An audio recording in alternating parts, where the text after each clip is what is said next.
The Carpathian mountain range spans 209,000 square kilometres in a great arc across Central and Eastern Europe.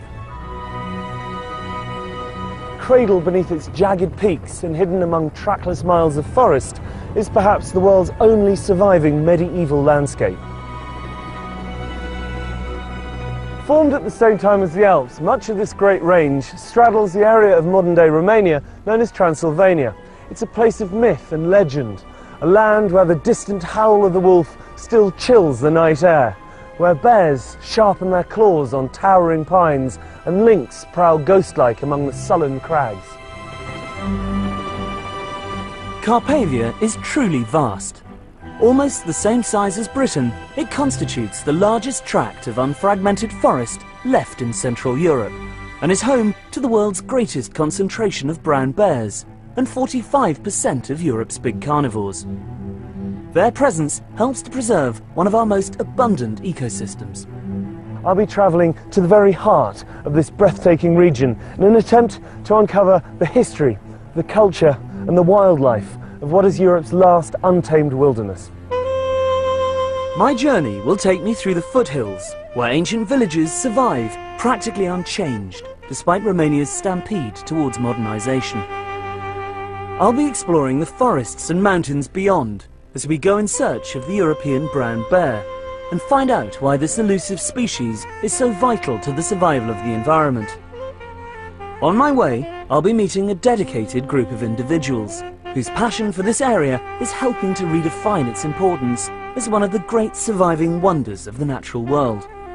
These include a Transylvanian count who is working to conserve some of the most ancient of Carpathia's medieval villages, and His Royal Highness Prince Charles, who can trace his ancestry back to Romania's dark and distant past.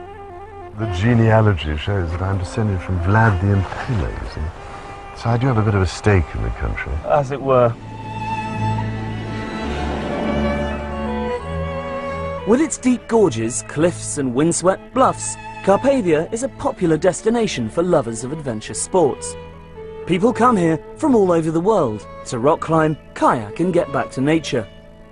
But for many Romanians whose parents were herded into cities by the communist regime, the mountains offer something far deeper, a chance to reconnect with their rural heritage.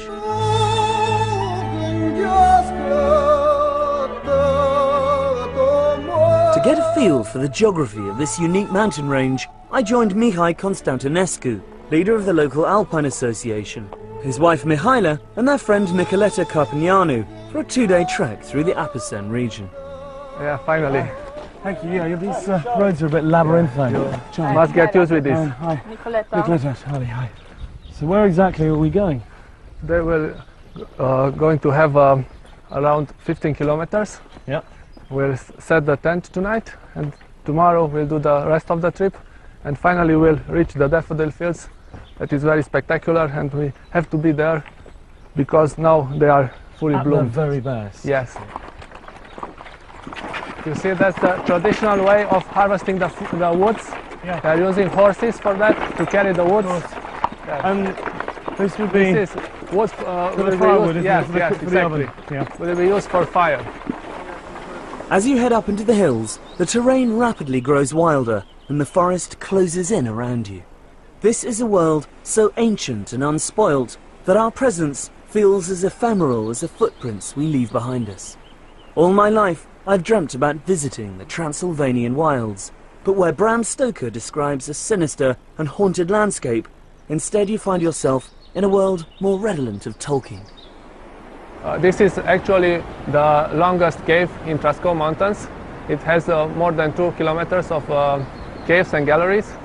So this great chasm is a system that goes right back through the mountain? Yes, it's going through the mountain. You can actually go and get out on the other side. You can see the place where the water goes in, and it pops up here. This tributary, though, is part of the Ariash river system. Yes, exactly. And the gorge that we're about to walk to is the next door valley, I presume? Yes, it's a parallel valley to this. It's like several hours of walking. Well, lead on. Okay.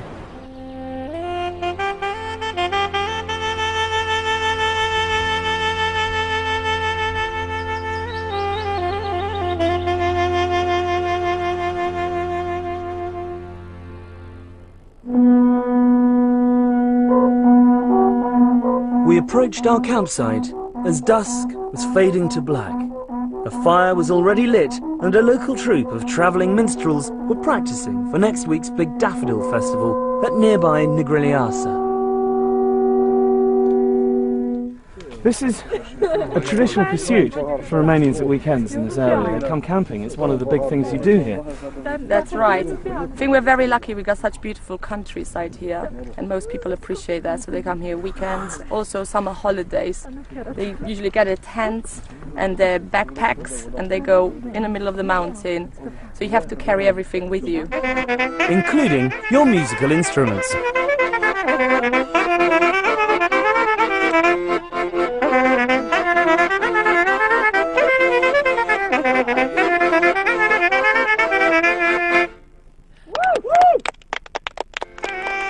The festivities continued late, a single small island of light and warmth in a vast ocean of night, the only other illumination being a pale, vociferous moon.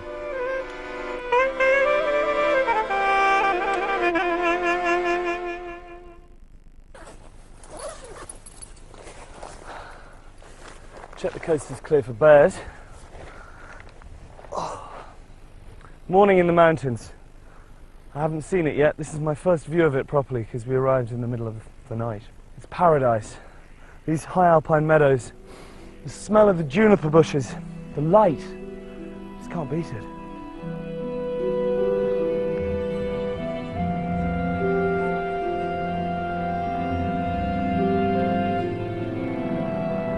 After a long morning's walk, we reached the wild daffodil pastures of the Apasan Hills.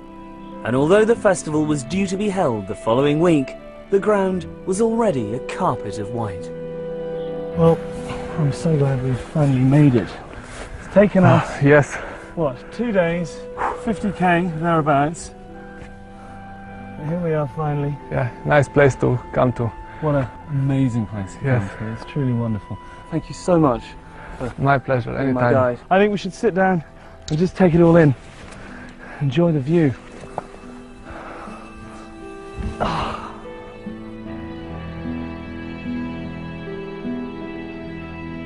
These stunning meadows of daffodils are just one of Carpathia's many floral spectacles, as I discovered when I caught up with head of World Wildlife Romania, Erica Stanciu, at a local food and crafts festival in Nucșoara.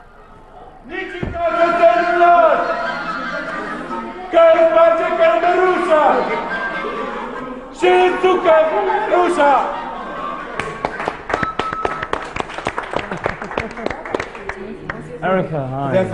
Hi, thank you. Nice to see you. What a wonderful spectacle. Is this a regular occasion?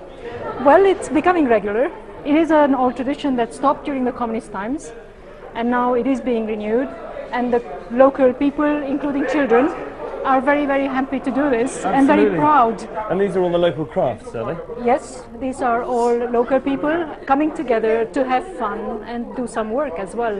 So this is a traditional social event, if you like, a social It's a social club. Exactly.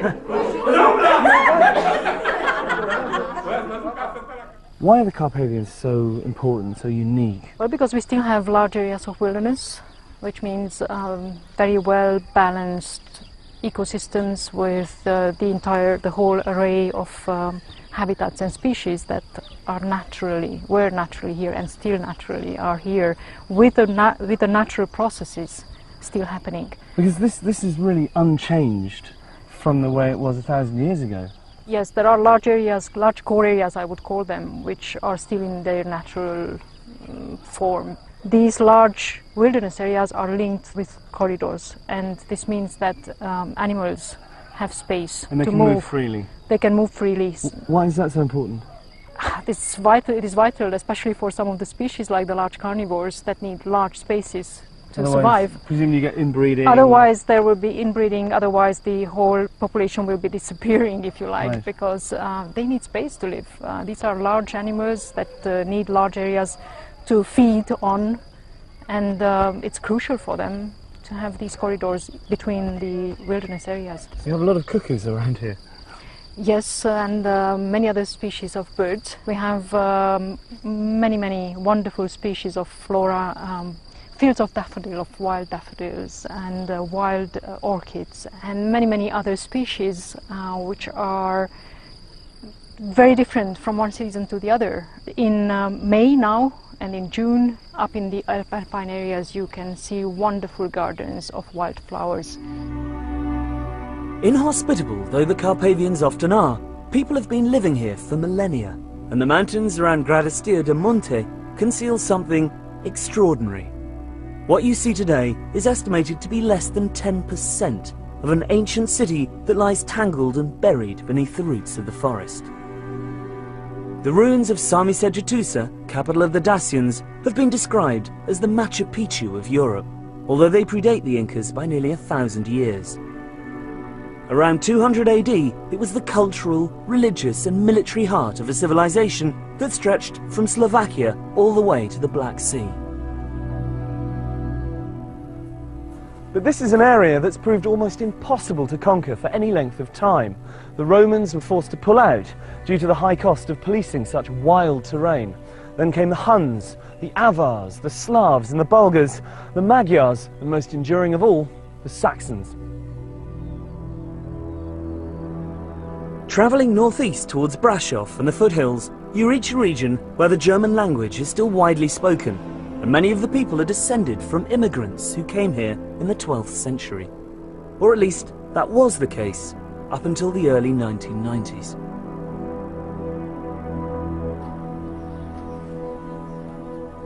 This is an all too common sight these days. Empty houses, derelict village halls, crumbling churches. And while the younger generations spurn the peasant lifestyle for the draw of the big city, a far larger problem faces areas like this one.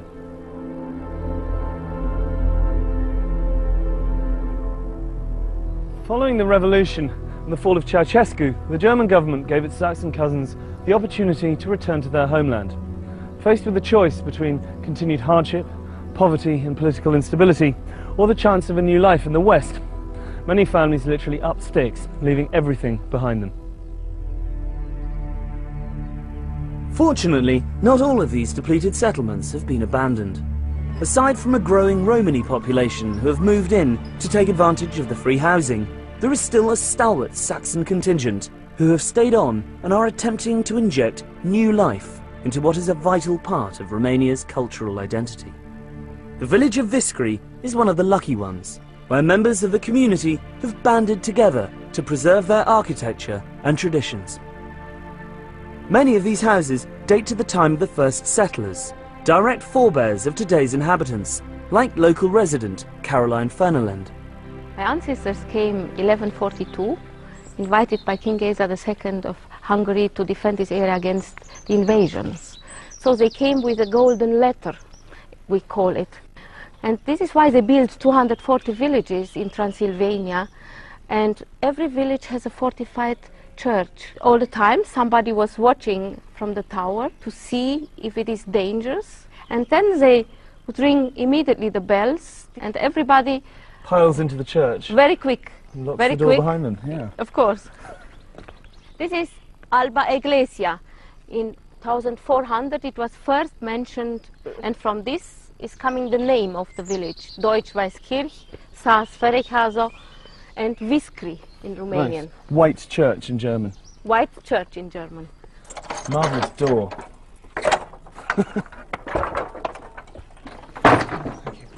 It is a very simple church, and our daughter, she finds some rules from 1640, how the community was organized and what they have been allowed to do and what not. For example, if somebody during the service was snoring and your second neighbor would hear you, you have to pay a fine.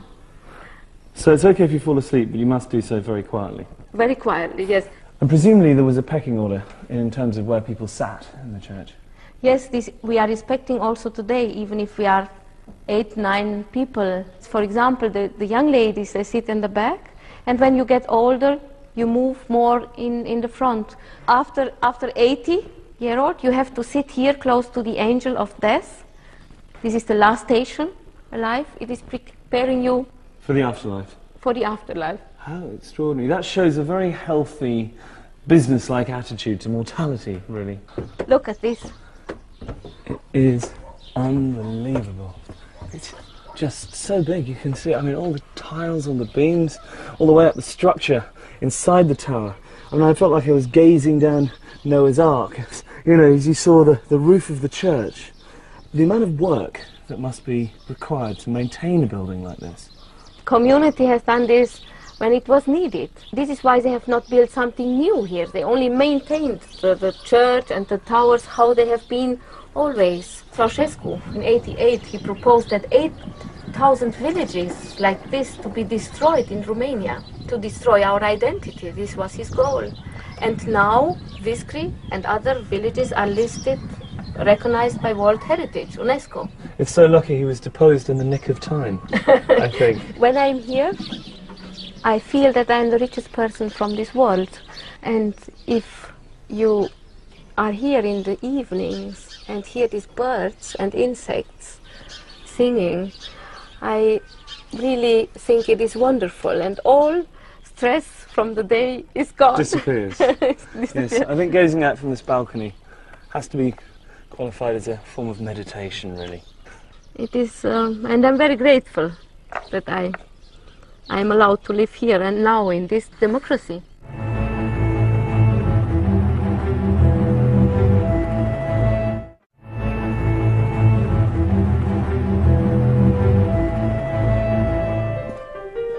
While the 21st century is starting to make its presence felt here, for the Saxon contingent, daily life is still remarkably unchanged. With the influx of tourism and the opening of several guest houses, embracing both the traditional and the more modern, greater effort is being made to preserve the old ways. Everyone in the community has their role, whether it's the daily grind of making flour and baking bread for the village in stone ovens, or looking after the livestock. When you live this close to the Carpathians, one of the more full-time jobs is tending the sheep. Accompanied by their packs of ferocious Heinz 57 guard dogs, these shepherds have to spend nights sleeping out on the hills to protect their flocks from the constant threat of large carnivores.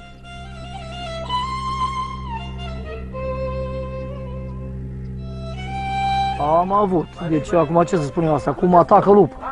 They had problems usually, the wolves are attacking. Lupul te atacă, te pândește.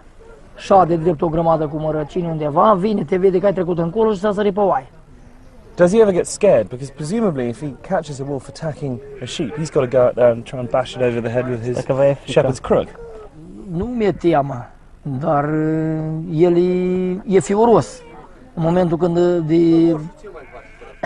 în momentul dacă l-a pus de-l vezi tu înainte și nu te vede el, e bine. Dacă te vede el și l-ai văzut tu, răgușești. Nu mai poți răi, gata. Would he rather there were no wolves, or is 1 or 2 sheep a year an acceptable loss to have large carnivores living in Romania? Deci să nu ai pierdere, pagubă. Dar să fie urși lupi. Poți să fie urși lupi, dar să nu ai pagubă. Every day, Stelaka and his colleagues drive their flock for miles across the open pasture. And most exhausting of all, as I found out, they also need to milk each sheep by hand, twice.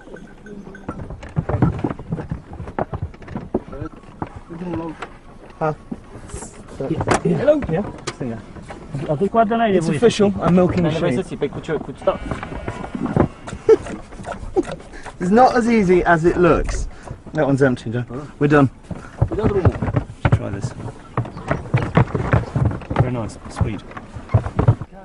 Alas, this way of doing things could soon be outlawed, as dairies and local cheesemakers are shut down because they can't afford to comply with the bewildering battalion of EU health regulations.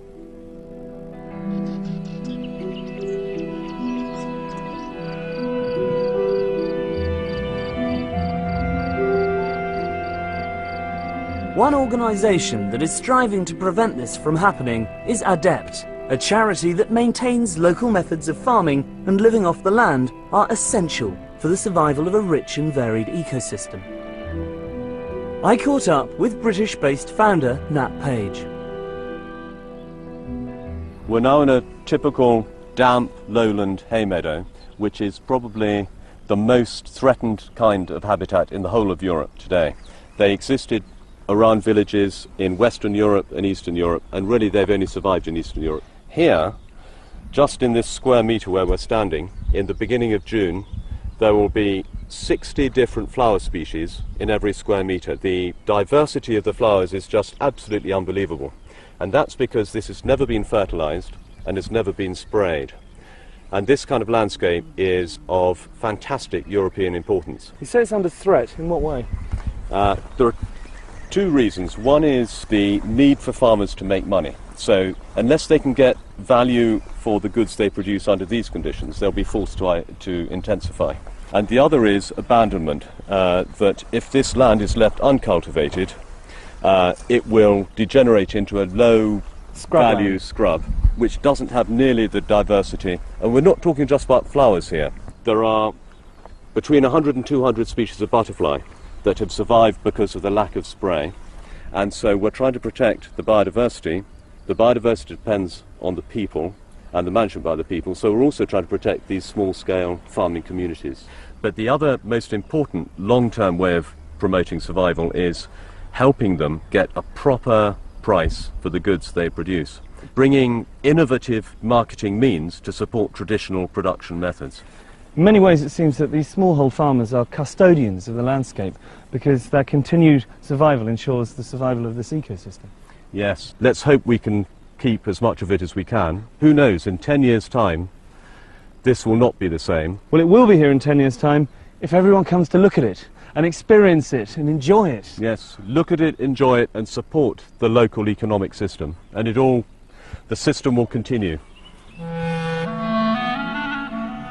Perhaps the best way to explore these gently undulating fringes of Carpathia is by mountain bike. A set of trails has been built through the surrounding woods and hills, linking Viskri to its neighbouring villages, and whilst there's nothing too challenging, it's a great way to see the countryside.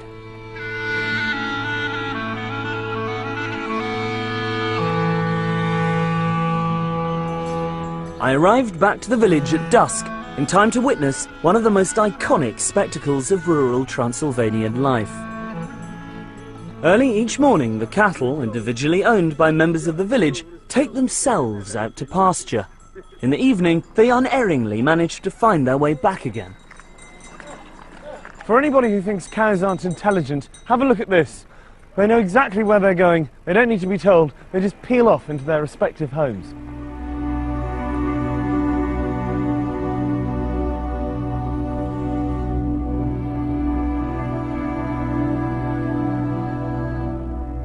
As Romania's economy is developing, the environment faces ever greater danger. With much of the country's biggest natural resources either under the ground or sprouting out of it, the impact on this mountain paradise is increasingly costly.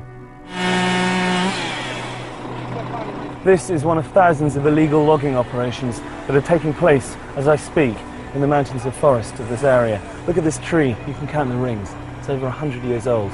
It's not even selective. Well, it's selective in as much as they take the largest and the oldest trees, cart them off. It's a tragedy. Deforestation is the greatest threat facing this wilderness. As far as the government is concerned and the people who have been restituted land here, Carpathia's main value lies in its prime timber and mineral deposits. For a country struggling to catch up with the rest of Europe, this region is, literally in some cases, a gold mine. Insufficient resources to police such a huge area and a reluctance to do so makes it almost impossible to prevent such wide-scale clear felling. On top of this, the absence of planning laws is giving rise to a spate of new and often ill-conceived developments, like environmentally damaging ski resorts, hastily built to take advantage of the influx of foreign tourists. If operations like this one are allowed to continue due to greed and corruption and the demands of the Western world, then the forests of Carpathia will probably disappear within the next 10 years. But with Romania still such a poor country, it's hard to argue that they shouldn't be allowed to exploit their natural resources to improve quality of life. I've come to the frontier of the forest near Zarand with friend and environmental activist Radu Mott to visit one of the last people whose existence remains untouched by the wheels of progress. What a glorious place to live, but how isolated. We're here to meet a woman called Varvara, who's been living on top of this mountain all her life. Her husband died 24 years ago. She's got no running water, she's got no electricity, and no one around her for miles. It's a tough life. It's a tough life indeed. Bună ziua! Bună ziua! Ce mai faceți? Ia cu teapa și cu greu. La mulți ani, la mulți ani. How does she survive up here? She has some cows, but nobody will buy the milk anymore. So she gets no income, no income whatsoever. You have problems with wolves here as well, obviously. Da, frică, nu, ce să The faci? wolves killed a dog last autumn. The wild boars is destroying the crops. And she's got no one else to protect her if they come, you know. Just the dogs. They don't look very fierce, I have to be honest. So she purely subsists off the vegetables she grows and from the milk and the livestock. Exactly. And water, what does she do for water? I can't see any springs around here. De unde vă aduceți apa? De tot din pădure de jos. There's a spring down in the forest. How does she get it up here? Am mai dus cu vatra, dar nu mai pot, numai cu sticlele duc. She's carrying plastic bottles full of water because she cannot carry the buckets anymore. Well, there are 2 buckets there. Why don't we go and fill them up for her? Cu astea cărați apa? Da. Vă ajutăm noi să le... Ok, let's do it. Okay, back in a minute. I'm not surprised she's scared of coming down to get water in the woods when she's heard a dog being killed outside her very door, you know. The wolves attacking one of her dogs while she was probably in the house. I'm sure she's afraid, but Romania, it's known for this tradition of coexistence between people and large carnivores. And this is a particularly important section of the Carpathians. This corridor connects a separate population of brown bears in Apuseni Mountains in Central Carpathian with the main population from Southern Carpathians. Large carnivores can exist in Europe without acceptance of local people. There is motorway planning to be built further south that will completely block. Well, they're not going to be able to get across, so... Exactly, without effective mitigation solution. It cuts that migratory route straight in half. Exactly, it will be a total barrier for wildlife. Well, here's the spring. I see what she means, it's a long way to come, isn't it? Yes, it is. Especially if you need a glass of water in the middle of the night and you hear the howling of the wolves outside. I presume that this is scooping out the water. Yeah. Right.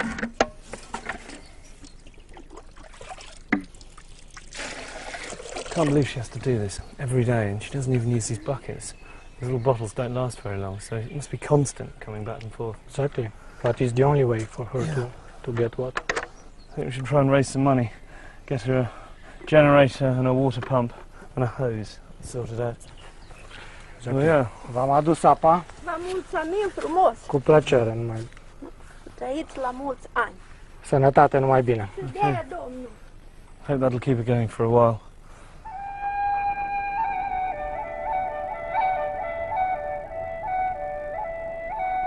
It is remarkable that so much of Romania's natural forest survived communism, a fact that can be partly ascribed to what has ironically become a right-wing pursuit: hunting.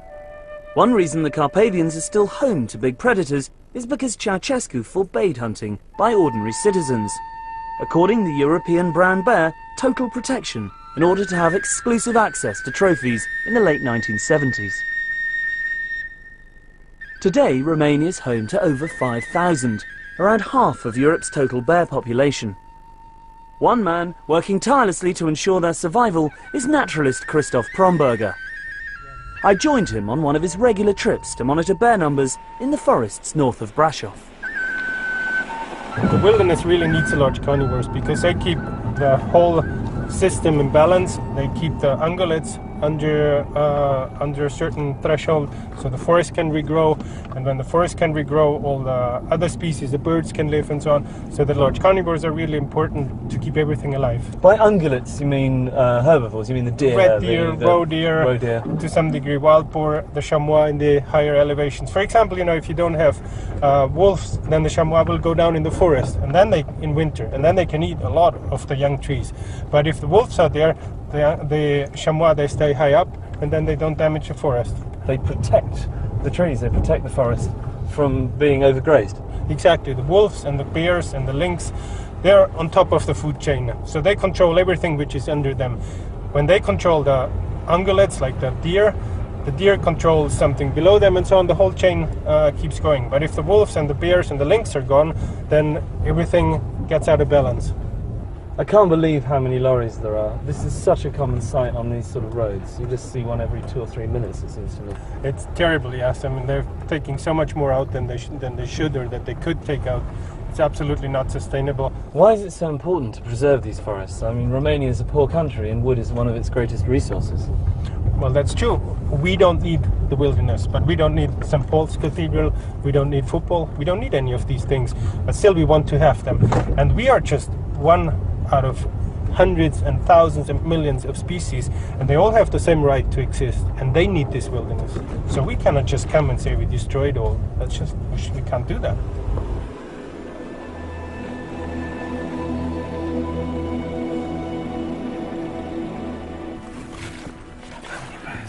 In this area, there's about 25 bears that are coming more or less regularly to the side. The height is just around there, about 150 meters from here. We gotta be very quiet now. They're the same family as the American grizzly, aren't they? Yes, they're actually the same species. They're just a different subspecies. Okay. Yeah. We might look out, there might be already tracks. Yeah, there'll be fine tracks on the ground. They don't really attack people very often. No, don't worry, don't worry. No, I know. I'm with you, I protect you.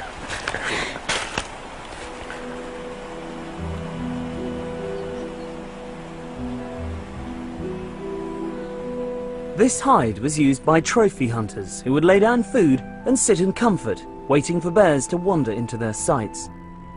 An iron frame was employed to measure the size of prospective targets.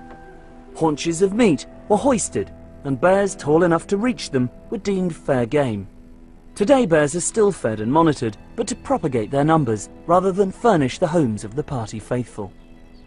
Oh yeah, this black one, that's a 5-year-old female. She's not coming very often, but I've seen her here before. It's amazing, just to see bears so close. It's absolutely amazing. Yeah. What is it? It's not even 30 meters, isn't it? I know. They probably smell us, so they know that there's somebody here.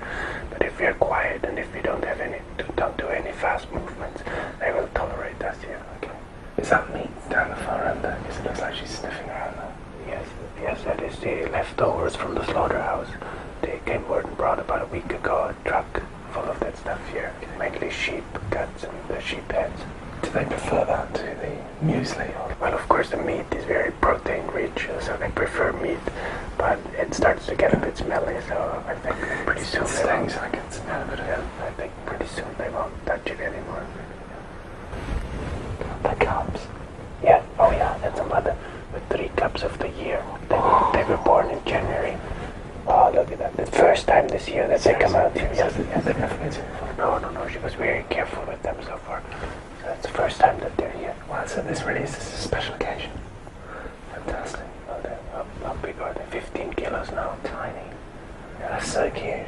No, they're everyone. Look at that. It's hanging off. It's trying to hang on. I imagine you never get bored of this. No. You can sit you come up there almost every day, don't you? You can sit here every evening. There's every evening something else happening. I can watch this forever. Yeah. Really good. As well as his environmental work, Christoph and his wife Barbara run an eco-lodge, which offers guided excursions to the bear hide, as well as kayaking trips. Their riding school, Equus Silvana, lays on equestrian breaks, where guests can spend days galloping through fenceless wilderness.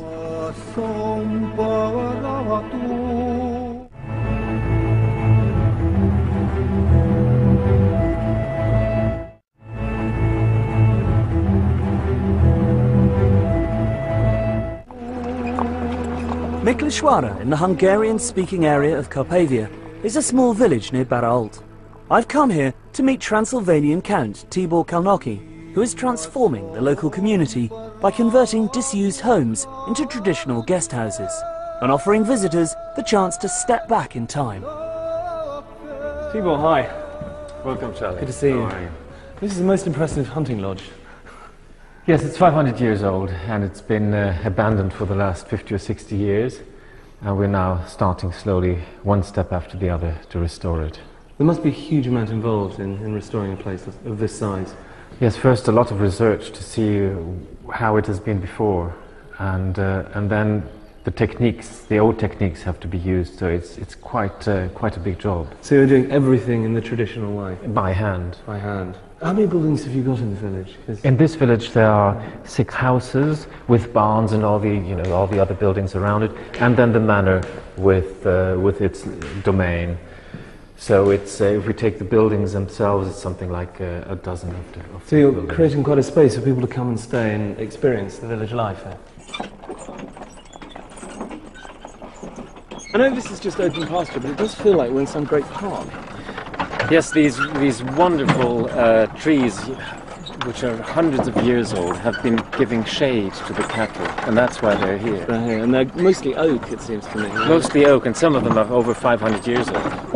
Tell me the history of your village. I mean, your family have been associated with this area for nearly 1,000 years, haven't they? Well, the village itself is the oldest of the whole region, of the Sekla land, as we call our region, which is populated by the Seklas. And it's going to have its 800th anniversary this year. The family is slightly younger. They came only 40 years later, so it's something like 760 years now. A relative newcomer. Yes, absolutely. And you were living in exile for quite some time during Ceausescu's reign. Yes. You then got the go-ahead to come back. Exactly. How So was that? I was raised mainly in France because my grandfather had already to leave just before the Second World War, actually, as an anti-fascist. Poor man, he was anti-fascist and anti-communist and was born in 1900, so he had a difficult life. He was ahead of his time. Yes. I came back in the 90s and started to sue the state for illegal expropriation, and I won some of the cases, but we don't have enough land to make a living from. So we decided to live from tourism, because it's the ideal way also to support the villagers themselves. For example, in our guest houses we employ more people than we have beds, and we're very popular within the village, because the way we employ people allows them to keep their farms. If they would go to the city, they would have to give up their farms and their way of living. Exactly. So this is just the right way for them to earn an extra living, but to keep their own lifestyle. Not compromise that. Exactly. Do you think that this wonderful way of life, do you think it's doomed? Is it inevitable that it will die out?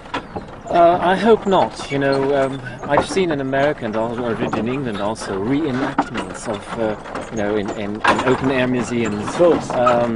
People get dressed and then they reenact ways of life they think it might have been 100 years earlier. Well, here this is not necessary yet, because it's still happening. But it is so important to keep it going, because once we lose it, it'll be lost. Gone forever. Gone forever. The next morning, Tibor and I took a trip to the even more remote village of Zalampatag, where he's been working closely with His Royal Highness the Prince of Wales to restore several properties as examples of how rural tourism can benefit local communities without impacting on the environment. One thing about Romania that I always find surprising is you drive down these roads in the middle of nowhere and you come to these little pockets of civilization. And then you have something like this. And you have something like this at the end of it. Have a look at the main house. We have 3 rooms here. It's been quite some painstaking work restoring all this furniture. And your carpenters did the veneers and did all this? Yes, and the polishing and the upholstery and everything. And even these electrical fittings had to be restored. And the paintings? Paintings, most of the paintings have been hand-picked by HRH. I love this. This is the carpet, presumably. Yes, these are Turkish and Caucasian antique carpets. Once they are too old to be kept on the floor, we put them on the walls. Well, it lends a warmth to the room, absolutely, which I imagine you need in the middle of winter, because it gets quite cold here, doesn't it? Exactly, you got it right, yes. I've seen this colour on certain buildings in parts of Spain. Is this a traditional lime wash here? Yes, here it's called Transylvanian blue, and it's characteristic here for serfs' houses, for stables, for houses that are not dwelling houses. So this is the old stable building, which we converted a bit to a more comfortable place. Oh, just a bit. Well, it's a fabulous place to come and hide away.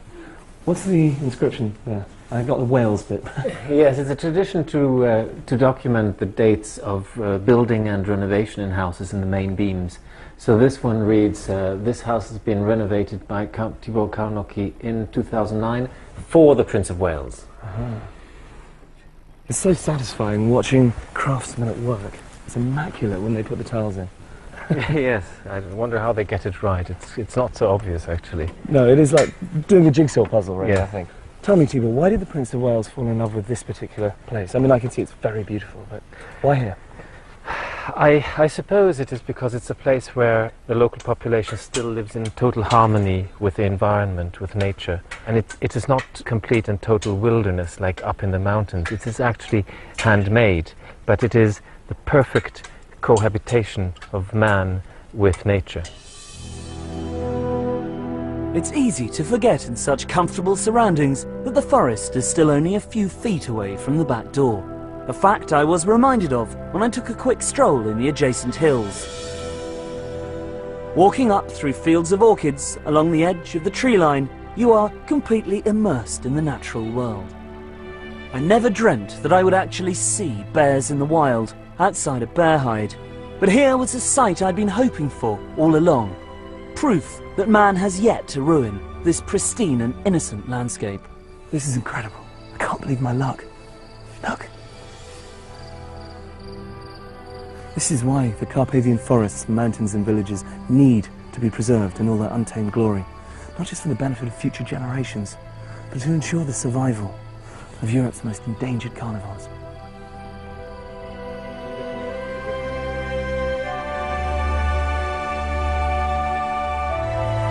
If something isn't done, then this verdant paradise will become as ecologically barren as the Highlands of Scotland.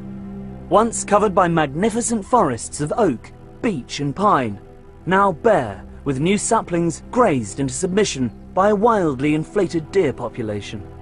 But it's here I've come, on the last leg of my journey, to meet one of Carpathia's greatest crusaders, His Royal Highness, the Prince of Wales. The key thing I think about Romania, and Transylvania in particular, is that there's so much we can learn from, it seems to me. It is the last corner of Europe where you see true sustainability and complete resilience and the maintenance of entire ecosystems for the benefit of mankind, and also for nature. And there's so much we must learn from that before it's too late, I think. So presumably this is why it's so important to preserve it for the future. Well, I think so, but people will say, oh, well, this is just trying to preserve things in aspic, or you're trying to prevent progress and so on. But you'd think by now we might have learned a few lessons from the things that have gone wrong with an agri-industrial approach to everything. Because the great thing, it seems to me, about Transylvania is the combination of natural ecosystems, the forests and the agricultural areas, together with the human cultural systems. And it's this extraordinarily unique, integrated relationship which is of such huge importance. Once you pull it all apart, you're left with something which can just be exploited without being treated in a sustainable way, if you see what I mean. Because if you cut down great swathes of the Carpathian natural forest, you're actually destroying one of nature's great services to the rest of mankind in terms of carbon sequestration.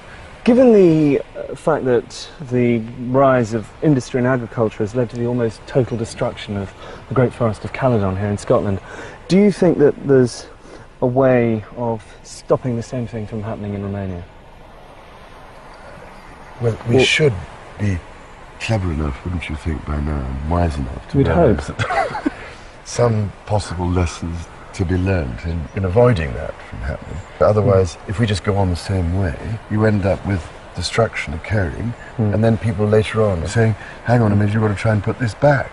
What is the point of running into a proverbial brick wall, this time of such a painful sort, that by the time we realize that we have to redesign our food systems and put nature back at the heart of the whole process in order to provide us with what we take for granted, how are we going to be able to put it back? Yeah. So I think Transylvania is an absolutely key issue that has to be addressed.